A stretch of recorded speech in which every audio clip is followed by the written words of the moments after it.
धमकी तू दे वो हखी रे हम कोटावा में जाके जज से कहबो।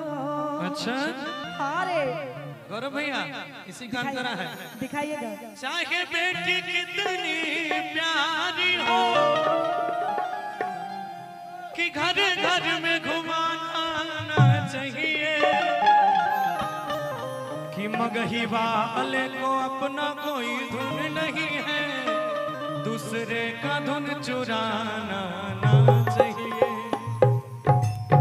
जरा सा क्रॉप करके कहेंगे कि गोली मार के धमकी तू दे वो हखी रे हम कोटावा में जाके जज से कहबो। अच्छा अरे कि तोरा मर्डर करके तिहार रहब आ रंगदार छियो हम रंगदार रहब। अच्छा कौन कौन रंगदार है ये मुंगेर जिला के, कौन कौन रंगदार है? देखिए सब अपने आप में रंगदार है। हर माँ के लिए उसका बेटा रंगदार है, हर बहन के लिए उसका भाई रंगदार है कि नहीं? रंगदार वो नहीं होता है कि जो केवल मारपीट करे, हर इंसान अपने घर के लिए रंगदार होता है। क्यों? हमारे आपके घर पे कोई आएगा जबरदस्ती डाका डालने तो डालने दीजिएगा? नहीं ना दीजिएगा। इसीलिए हर बेटा, हर पिता, हर भाई अपने जगह पे रंगदार है और गाना भी उसी पे है। बिल्कुल बिल्कुल, अपने अपने घर के लिए इधर से भी जोरदार ताली हो। क्या बात है, बहुत बहुत धन्यवाद भैया। काट दीजिए।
बजरिया रोकतों के पुलिस प्रशासन, जो बीच बजरिया रोकतों के पुलिस प्रशासन, तब डरली फोन करी है। जब बजरिया रोकतों के पुलिस प्रशासन, तब डरली फोन करी है। जब नेता विधायक देता तोरा आगे भाषण, तब डरली फोन करी है। जब बीच बजरिया रोकतों के पुलिस प्रशासन, तो डार्लिंग फोन करी है।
कोटावा में जाके जज से खावो अब एक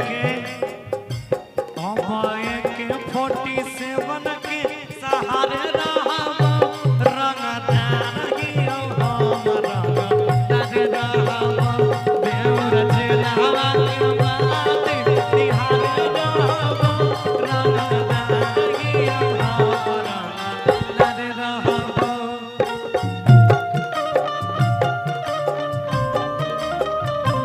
ओहो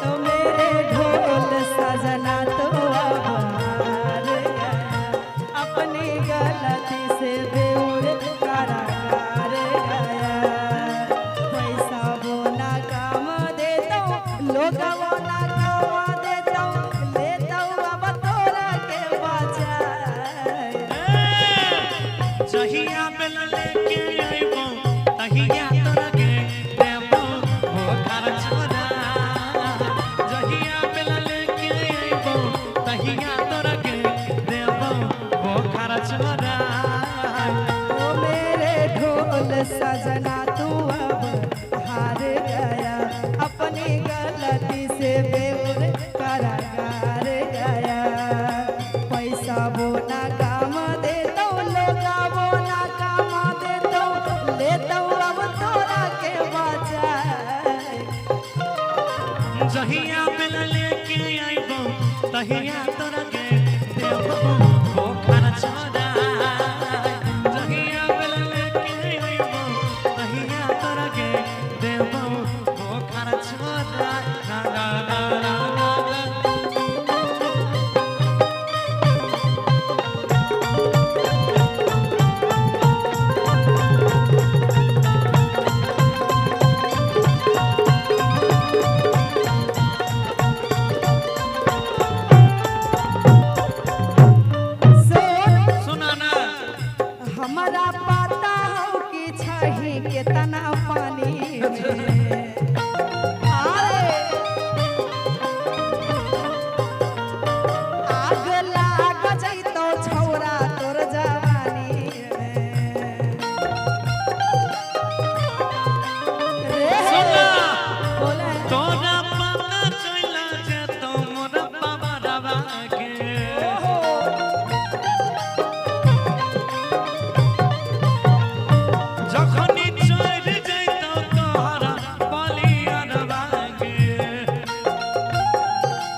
रंगदार रहब खुले आम छौरी मुंगेर बाजार रहब रंगदार हम रंगदार रहब गोली